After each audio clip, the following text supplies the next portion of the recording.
Touch that control one more inch, and someone here is going to die. The command sliced through the roar of diesel engines with such quiet certainty that several workers instinctively turned toward its source. A massive lattice boom crane stood frozen against the morning sky, its steel cables stretched tight under the weight of a suspended load of structural beams swaying gently above dozens of laborers. For a brief second, the entire construction site seemed to hesitate between motion and disaster.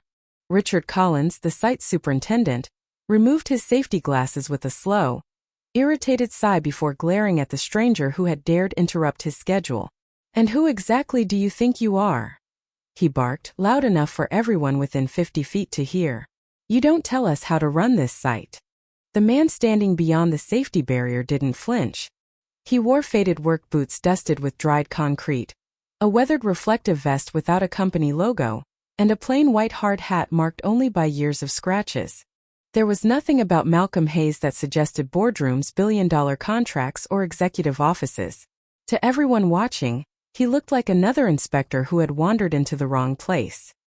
His eyes, however, never left the crane. "The wind is shifting," Malcolm said evenly. "Your operator is overloading the boom radius. Stop the lift." Several ironworkers exchanged uneasy glances. Kevin Doyle, the crane operations manager, laughed openly. "Listen to this guy," he called out. "He watches one safety video online and suddenly he's teaching us crane operations." A few supervisors chuckled. Others simply looked away, eager to keep the morning on schedule. Concrete trucks continued backing into position. Welders sent showers of orange sparks across unfinished columns. Forklifts crawled between stacks of steel, while the crane continued its slow rotation above them all. Malcolm remained perfectly still. He watched the suspended beams drift several inches farther than they should have. Not panic. Calculation. The kind earned only after years of recognizing danger before everyone else could see it. Richard stepped closer until only a few feet separated them.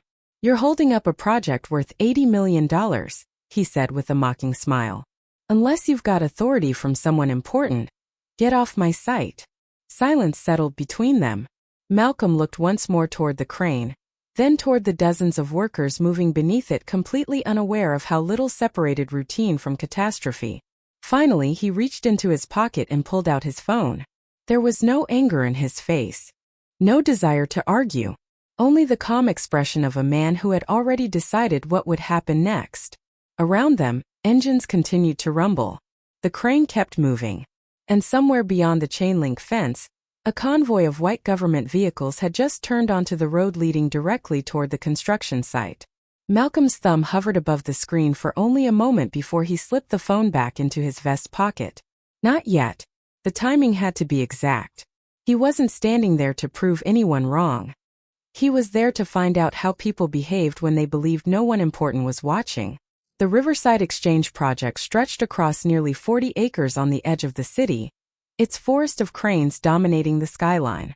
Within another year, it would become the largest mixed-use development in the state. Newspapers called it a symbol of progress. Investors called it a fortune in concrete and steel. Malcolm called it a responsibility. For the past 6 weeks, anonymous reports had landed on his desk one after another. Missed inspections. Safety checklists signed without verification. Crane logs completed before the equipment had even been tested. At first they looked like isolated mistakes. Then the pattern emerged. Every shortcut saved minutes. Every minute saved protected profits. Every profit came at someone else's risk. Instead of announcing an executive visit, Malcolm had chosen the opposite. He arrived before sunrise in ordinary work clothes, parked an aging pickup several blocks away, clipped on a temporary visitor badge, and entered through the same employee gate every subcontractor used. No cameras, no assistants, no security detail, just another man in a hard hat. He wanted the truth before anyone had the chance to perform for him. Richard Collins folded his arms, clearly convinced the stranger would eventually give up. "You still here?" he scoffed. "Most inspectors know when they're not wanted." Malcolm ignored the remark. His attention shifted toward the crane operator nearly 200 feet away inside the elevated cab. Through the windshield he could see the operator hesitating, glancing repeatedly between the swinging load and the supervisors below. The man wasn't reckless. He was being pressured. Kevin cupped his hands around his mouth and shouted toward the cab. "Keep it moving. We've already lost enough time." The operator reluctantly resumed the lift.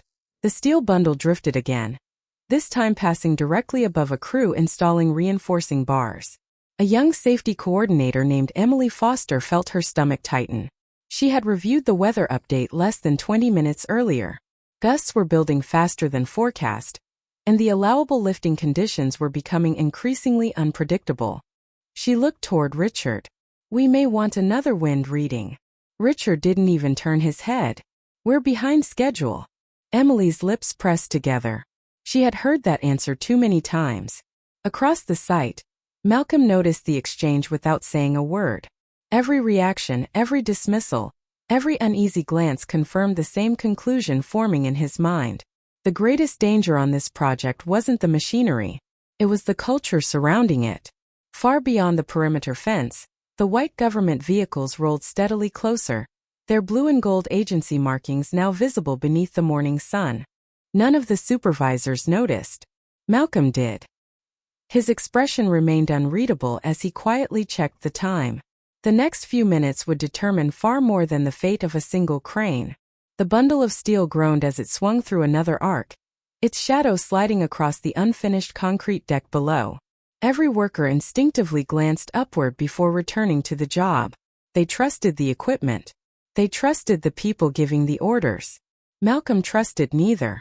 A sharp gust swept across the open structure, rattling loose plastic barriers and sending dust spiraling through the morning air. The crane's boom flexed almost imperceptibly. He took one step toward Richard. "The lift angle has changed," Malcolm said calmly. "Your margin is disappearing. Stop it now." Richard laughed without looking up. "My margin is just fine." Kevin folded his arms with a smug grin. "You know what your problem is," he said. "You've watched people build things. We've actually built them." Several supervisors nearby chuckled. One laborer lowered his head and quietly returned to tying rebar, unwilling to be caught watching the confrontation. Malcolm remained composed. "I've seen enough construction sites to recognize when one is running on luck instead of discipline." The smile disappeared from Kevin's face. "You calling us incompetent?" "I'm saying you don't see the danger that's already above your heads." Richard stepped closer until they were nearly shoulder to shoulder. "I've had this job for 18 years, he snapped. "Nobody walks in wearing bargain boots and starts giving me orders." Without breaking eye contact, Malcolm answered quietly. 18 years should have taught you that experience doesn't replace judgment." The words landed harder than any insult. Richard's face flushed. "Brandon." The security supervisor looked over from the site entrance before striding across the gravel. Tall, broad-shouldered, and wearing a yellow security vest, Brandon Ellis arrived with the confidence of someone expecting an easy confrontation. "Problem?" he asked. Richard pointed directly at Malcolm. "This guy's interfering with operations. Escort him off the property." Brandon sized Malcolm up from head to toe. "No company logo. No supervisor badge. No authorization that I can see." He extended an arm toward the gate. "You heard him. Time to leave." Malcolm didn't move. Instead, his gaze shifted beyond Brandon's shoulder. Emily had stopped writing on her inspection clipboard. Her eyes were fixed on the crane. Something wasn't right.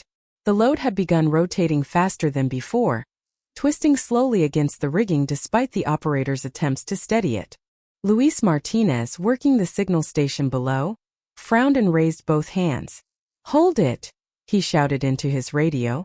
"The load's spinning." Kevin grabbed the radio from another foreman. "Ignore that. Finish the swing." Luis hesitated. His years around cranes told him to stop.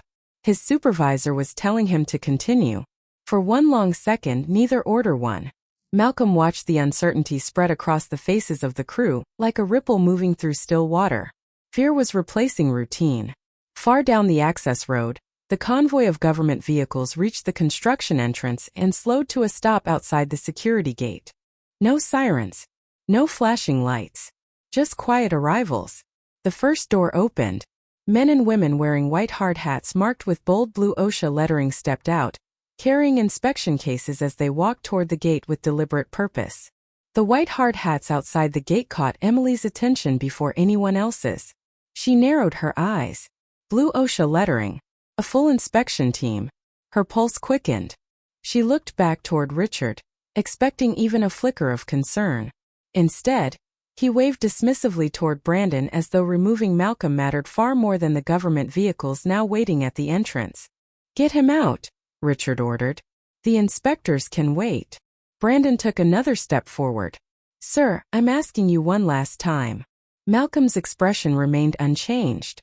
"I'm not the reason this site is about to stop." The words lingered in the air. Kevin scoffed loudly enough for nearby crews to hear. "Listen to him. Acting like he's some kind of prophet." A few nervous laughs followed, but they faded almost immediately. Luis Martinez never took his eyes off the suspended load. The steel bundle had rotated nearly 40 degrees. One sling was beginning to carry noticeably more tension than the others. He keyed his radio again. "Crane 1 to ground control. I recommend lowering immediately." Kevin snatched the radio from the foreman's hand before the message could travel farther. "You recommend doing your job?" Luis stared at him in disbelief. "If that sling slips, it won't." "You don't know that." Kevin stepped closer until they were inches apart. "I said finish the lift." Luis swallowed hard. Every instinct told him to stop. Every paycheck told him to obey. Emily hurried toward them, clipboard still in hand. The wind reading just increased another 7 miles an hour. Richard didn't even glance at the numbers.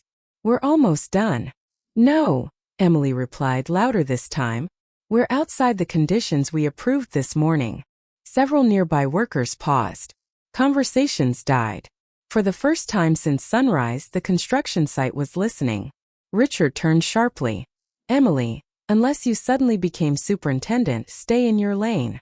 She held her ground. "My lane is making sure people go home alive." Silence. Even Kevin hesitated. Malcolm watched without interrupting. This was never about proving himself right. It was about seeing who would choose safety when it became inconvenient. A sudden metallic creak echoed across the site. Heads snapped upward. The suspended beams lurched violently as another gust slammed into the crane. The entire load twisted. One corner dipped lower than the rest. Workers below instinctively scattered several steps backward. Dust exploded from the concrete deck. Luis grabbed the emergency stop control mounted beside the signal station. His thumb hovered over the button. Kevin shouted from across the platform, "Don't you dare touch it." Luis froze. His eyes darted between the swinging steel and the furious manager. Emily's voice cut through the chaos. "Luis, stop the crane." At that exact moment, the entrance gate rolled open. The OSHA inspectors walked inside without rushing, their measured pace somehow commanding more attention than a sprint ever could. Leading them was Daniel Brooks. His eyes swept across the moving crane, the drifting load, the arguing supervisors, and finally settled on Malcolm. For the briefest moment, recognition flashed across Daniel's face. He gave the slightest nod. Malcolm answered with one of his own. No one else noticed. Richard certainly didn't. He was still pointing at Malcolm, completely unaware that the balance of power on the construction site had already begun to shift. Luis's thumb trembled above the oversized red emergency stop button. One press. That was all it would take. One press to halt the lift. One press that could save a life or cost him his job. "Touch it," Kevin shouted, his face flushed with anger. "And you're fired before lunch." The words echoed across the platform. Luis hesitated. Not because he doubted the danger. Because he had a mortgage. 2 children. A wife recovering from surgery. Losing this job wasn't just unemployment, it was everything waiting at home. Another gust tore through the skeleton of the unfinished tower. The steel bundle swung harder. Its cables groaned under uneven tension. Below, welders abandoned their stations, instinctively stepping backward while pretending not to panic. Malcolm never looked away from the crane. Years earlier, another construction site had sounded almost exactly like this. The same grinding steel. The same shouted orders. The same confidence from men who believed experience made them untouchable. He had been 12 years old when two uniformed officers knocked on his mother's apartment door just before sunset. They spoke softly. Too softly. His father, Nathan Hayes, had been supervising a bridge expansion outside Birmingham. A crane operator reported unstable wind conditions. Nathan demanded the lift be stopped. Management insisted the schedule mattered more. Minutes later, a failed rigging assembly sent several tons of steel crashing onto the deck below. Nathan never made it home. Malcolm still remembered his mother's silence. Not screaming. Not collapsing. Simply staring at the unopened lunchbox his father had carried that morning, unable to believe an ordinary workday had become the last day of his husband's life. That silence followed Malcolm for decades. It followed him through engineering school, through every company he built, through every acquisition that transformed his business into one of the nation's largest development firms. Each contract carried one rule that every executive could recite without reading. Deadlines were negotiable. Human lives were not. The memory vanished as quickly as it had arrived. He returned to the present just as another metallic snap rang through the air.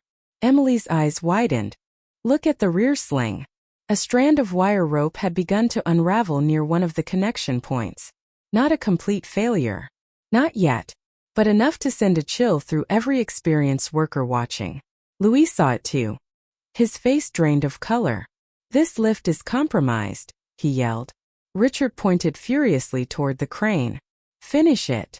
Emily spun toward him in disbelief. Are you even listening to yourself? Richard's answer came without hesitation. I'm finishing this project. Malcolm finally reached into his vest and withdrew his phone once more. This time he didn't put it away. He pressed a single contact. The call connected before the first ring had fully ended. Angela. A calm voice answered immediately. Yes, Mr. Hayes. Activate emergency safety protocol. There was no hesitation. No confirmation needed. I've seen enough. Understood. Malcolm lowered the phone. Across the construction site, no alarms sounded. No lights flashed. Nothing appeared different. Yet somewhere beyond the unfinished towers, secure servers began transmitting authorization codes. Automated notifications spread simultaneously to corporate safety officers, insurance auditors, project stakeholders, and federal compliance authorities. The decision had been made. The construction site simply hadn't realized it yet. Daniel Brooks watched Malcolm quietly from across the gravel yard. He slipped a folder from beneath his arm, took a slow breath, and started walking directly toward Richard Collins. Behind him, every OSHA inspector fanned out across the site with deliberate precision. The inspection was no longer about to begin. It already had. Daniel Brooks stopped less than 10 feet from Richard Collins, his polished boots crunching over loose gravel. The chatter of the construction site faded as workers noticed the line of OSHA inspectors spreading methodically in every direction, each carrying clipboards, cameras, and sealed inspection cases. Richard forced a smile that looked more strained than welcoming. Morning, he said. You folks picked a busy day. Daniel didn't return the smile. That's usually when we find the most. He held out a federal credential. We're conducting an immediate compliance inspection. Richard's jaw tightened. We weren't notified. You are now. Behind them, inspectors separated with practiced efficiency. One photographed the crane's suspended load. Another measured exclusion zones. A third requested lifting logs from the field office. Within seconds, conversations across the site shifted from production targets to nervous whispers. Kevin hurried toward Richard, lowering his voice. What is this? A random audit. Richard answered without taking his eyes off Daniel. Just keep everyone working. Daniel heard him. No. The single word stopped Kevin mid-step. No active lifting operations continue until we've completed our preliminary assessment. Kevin pointed toward the crane. We're 30 seconds from setting that load. Daniel turned to face him. And if you're 30 seconds from killing someone? Silence. The question lingered unanswered. Luis exhaled for what felt like the first time all morning. Without waiting for another argument, he eased the crane controls into neutral. The massive boom slowed. The suspended steel finally stopped drifting, hanging motionless against the pale morning sky. An almost unnatural quiet settled over the site. Engines idled. Radios crackled. No one moved unless instructed. Emily watched the crane become perfectly still and felt a knot loosen in her chest. For the first time that morning, she believed everyone might actually make it home. Daniel accepted a tablet from one of his inspectors. Current wind speed? 28 miles per hour and increasing. Approved operational limit? 20. Richard immediately stepped forward. The gusts only picked up a few minutes ago. Emily couldn't stay silent. I reported that increase. Daniel looked at her. And what happened? She glanced briefly toward Richard before answering. I was told we were behind schedule. Daniel wrote a single sentence in his notebook. Nothing more. The sound of his pen scratching across the paper somehow felt louder than the machinery surrounding them. Malcolm remained exactly where he had been since the confrontation began. Hands relaxed. Expression unreadable. Watching. Angela's voice came softly through the wireless earpiece, hidden beneath his hard hat. Emergency safety protocol is fully active. Corporate risk management has acknowledged the shutdown. Insurance has suspended site coverage until your authorization is restored. Malcolm answered quietly enough that only the microphone could hear. Good. There is one more update. I'm listening. The executive access system is standing by. Whenever you're ready. Malcolm lifted his eyes toward Richard.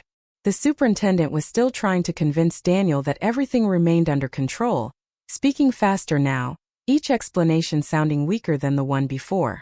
He still believed this inspection was about paperwork.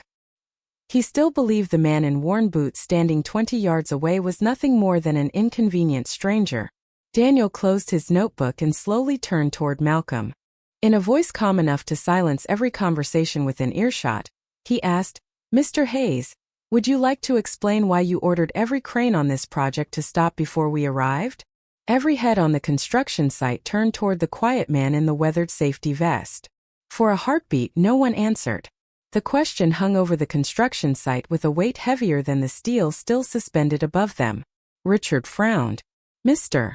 Hayes, he repeated, looking from Daniel Brooks to the man in the faded reflective vest. You've got to be kidding.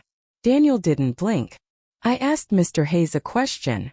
The surrounding OSHA inspectors paused what they were doing. Emily looked at Malcolm with widening eyes. Louis slowly climbed down from the signal platform, his attention fixed entirely on the quiet stranger everyone had dismissed only minutes earlier. Malcolm took a measured step forward. I ordered the cranes stopped, he said calmly, because the conditions no longer met the minimum safety requirements established for this project. Richard let out a short laugh. You don't order anything here. Malcolm met his gaze without the slightest trace of anger. I already did. Angela's voice returned through his earpiece. Executive authorization has propagated across every project system. Thank you. Daniel reached into his inspection folder and removed a sealed document. Before opening it, he addressed Richard. Do you know who authorized our emergency response this morning?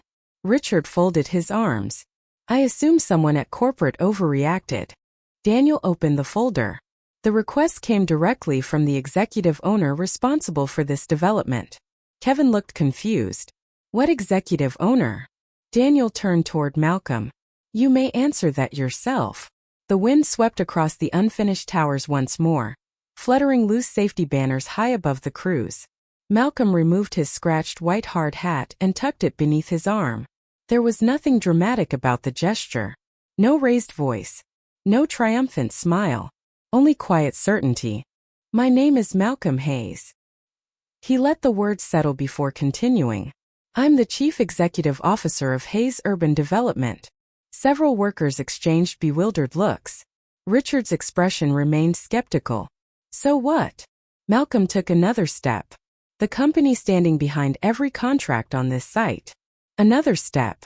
The company funding every payroll check. Another. And the company that owns this project. Silence. Absolute silence. Richard's face slowly drained of color. Kevin stared as though the ground beneath him had disappeared. Brandon instinctively lowered the hand that had been resting near Malcolm's shoulder moments earlier. Emily covered her mouth. She suddenly remembered seeing Malcolm's photograph months earlier in an internal leadership newsletter.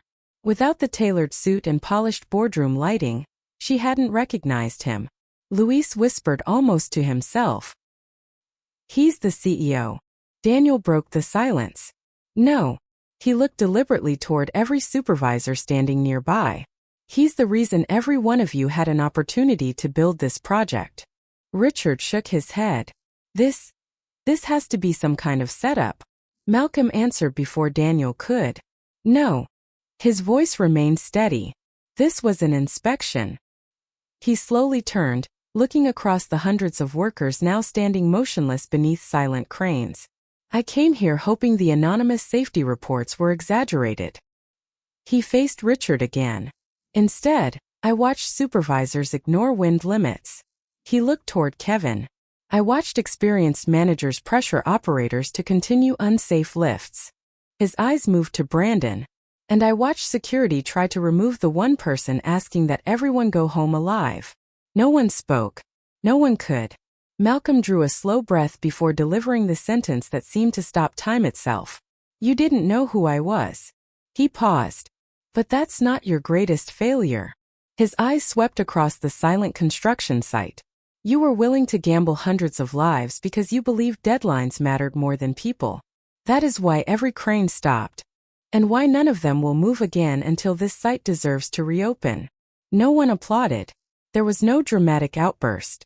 Only the hollow silence of hundreds of people realizing they had just witnessed the truth strip authority away from titles, uniforms, and loud voices. The wind continued to whistle through the unfinished steel frame, but even it seemed quieter than before. Richard Collins opened his mouth twice before any words emerged. "Mr. Hayes, if we'd known," Malcolm raised a hand, "you would have treated me differently." Richard stopped speaking. "That's exactly the problem." Daniel Brooks stepped beside Malcolm and addressed the site supervisors with the calm precision of someone who had delivered difficult news many times before. "Effective immediately, this construction site is under a temporary emergency safety suspension." One of the OSHA inspectors unfolded bright orange barricade tape, while another began attaching official stop-work notices to temporary fencing and equipment access points. "No personnel are authorized to resume lifting operations," Daniel continued.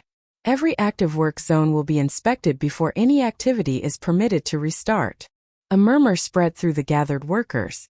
Some looked worried about lost hours. Others simply looked relieved. Luis slowly removed his gloves and exhaled. "I thought somebody was going to die today," he admitted quietly. Emily glanced toward him. "So did I." Neither of them smiled. They didn't need to.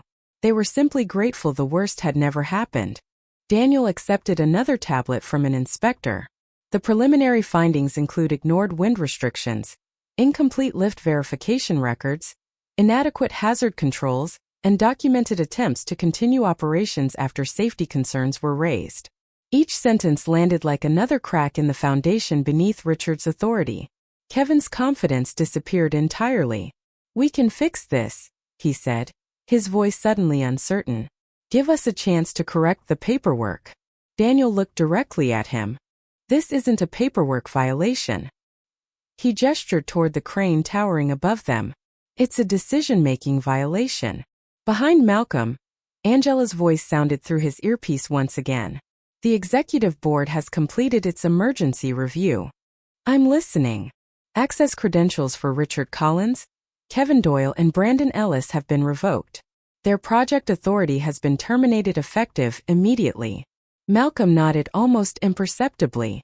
"Notify Human Resources that they are to cooperate fully with the ongoing investigation."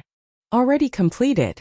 Almost on cue, each supervisor's company-issued tablet emitted the same sharp electronic tone. Richard frowned and tapped his screen. "Access denied." Kevin tried his own device. The identical message appeared. Brandon reached for the electronic gate controls beside the field office. Nothing responded. Their digital identities had vanished in seconds. Workers nearby exchanged stunned glances as the three men instinctively looked toward each other, searching for an explanation that no longer existed.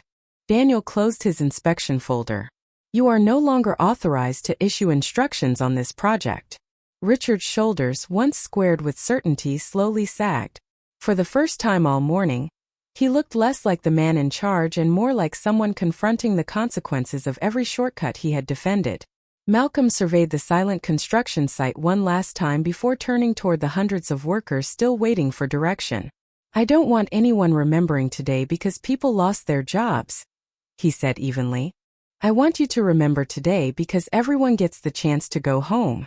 One by one, hard hats began to nod. Not in celebration, in understanding. Above them, every crane remained perfectly still against the afternoon sky. A skyline no longer defined by speed or profit, but by the value of the lives standing beneath it. The orange stopwork notices fluttered gently in the afternoon breeze, replacing the noise of machinery with an unfamiliar stillness. For the first time since sunrise, the construction site sounded almost peaceful. No diesel engines strained under heavy loads. No steel clanged against steel. No foreman shouted over the roar of equipment. Hundreds of workers stood together, not because someone ordered them to, but because every one of them understood that the day had narrowly escaped becoming a tragedy. Richard Collins remained near the temporary field office, staring at the inactive access badge in his hand as though it belonged to someone else. Just hours earlier, he had walked across the site believing authority meant never being questioned. Now he understood how quickly authority disappeared when it stopped protecting the people it was supposed to serve. Kevin Doyle quietly watched technicians secure the crane he had insisted on operating. The machine hadn't failed. His judgment had.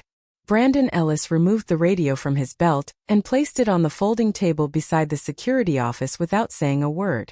The job he thought was about removing unwanted people suddenly looked very different. He realized too late that the one man he had tried to escort away had been the only person fighting for everyone else's safety. Daniel Brooks signed the final page of his preliminary inspection report before handing copies to federal investigators and corporate representatives. "This site will reopen," he said calmly, "only after every hazard is corrected, every procedure is verified, and every worker can perform their job without being asked to choose between safety and a paycheck." There were no objections. Only quiet acceptance. Emily Foster stood beside Malcolm as workers slowly began collecting personal tools and lunchboxes before leaving the project for the day. "I almost stayed quiet," she admitted. Malcolm looked toward the empty crane that towered above them. "But you didn't." "I wasn't sure anyone would listen." "They don't have to listen immediately." He smiled gently. "They only have to hear the truth once before it begins changing people." Several workers passed Malcolm on their way toward the parking lot. Some nodded respectfully. Others simply said, "Thank you." Luis Martinez approached last. He removed his hard hat and held it against his chest. "I thought stopping that crane would cost me my career." Malcolm shook his head. "It may have saved someone's life." Luis lowered his eyes for a moment before extending his hand. Malcolm accepted it without hesitation. Nothing else needed to be said.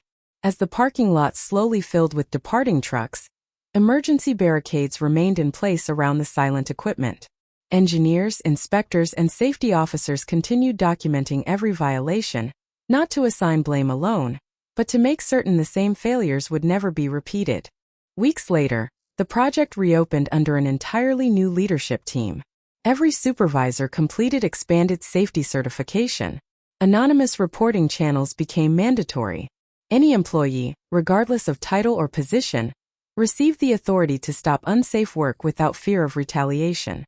The first policy distributed across the company carried only one sentence beneath the corporate logo: "If you see danger, you already have permission to act." Workers soon began referring to it simply as the Hayes Standard.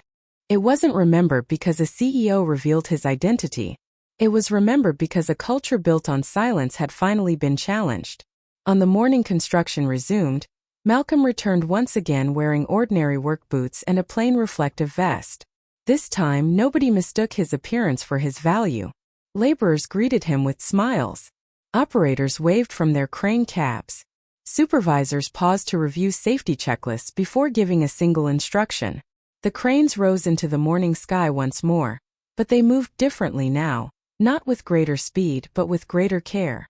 Malcolm stood quietly near the perimeter fence, watching steel climb floor by floor against the blue horizon. He knew buildings would eventually fill the skyline. Contracts would be signed. Deadlines would be met. Profits would come and go. None of those things would matter if the people building them failed to return home. As he turned to leave, the first rays of sunlight reflected across the silent hooks suspended high above the city, reminding everyone who looked up that the strongest foundation of any structure is never concrete or steel. It is the decision to value human life before everything else.